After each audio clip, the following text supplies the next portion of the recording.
Hello everyone, I'm Lokya Shakti. Now let us revise Essay 450, Evaluation of Misstatements Identified During the Audit. What is a misstatement? A misstatement is nothing but the difference between the amounts, presentation, classification or disclosures that has been reported in the financial statements with that of what is actually required to be reported as per the applicable financial reporting framework. Therefore, it is a difference between what is reported and what is actually required to be reported. Misstatements occur mainly due to fraud or error. The purpose of this standard is to evaluate the effect of such identified misstatements during the audit and to evaluate the effect of the uncorrected misstatements, if any, on the financial statements. So, what are the procedures required to be done by the auditor in order to evaluate them? The first step is to accumulate all the misstatements that has been identified during the audit other than those that are clearly trivial in nature. Once the misstatements are accumulated, the second step would be to determine whether the overall audit strategy and the audit plan needs to be revised or not. In order to determine this, the auditor shall consider two conditions. The first one is the aggregate value of the identified accumulated misstatements, whether they approach the level of materiality fixed for the audit. Secondly, the nature and the circumstances of the misstatements that has been identified, whether they indicate that further misstatements could exist in the financial statements, and if so, then all such misstatements put together, whether they approach the materiality level or not. Based on these two conditions, the auditor shall determine whether the overall strategy and audit plan needs to be revised or not. The third step is to communicate to the management.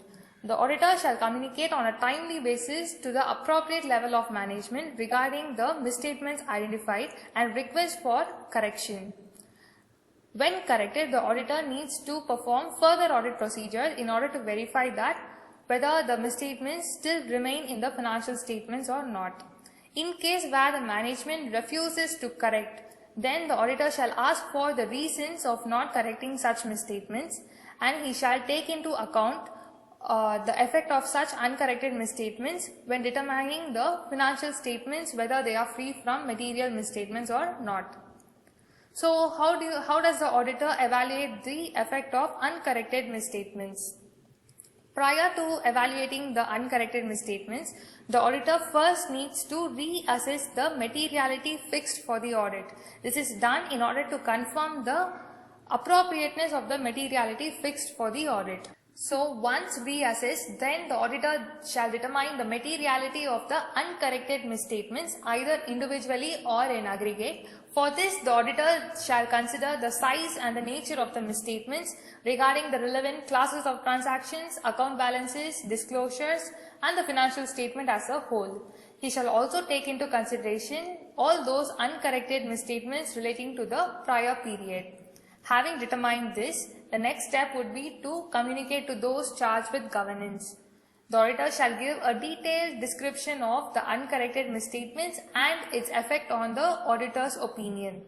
In the description, the auditor shall clearly specify or identify the uncorrected misstatements individually. He shall also request for correction of such uncorrected misstatements and the uncorrected misstatements related to the prior period. The next procedure is to get a written representation from the management or those charged with governance as found necessary. The written representation would cover that whether the management believe that the effect of uncorrected misstatements are immaterial either individually or in aggregate to the financial statement as a whole.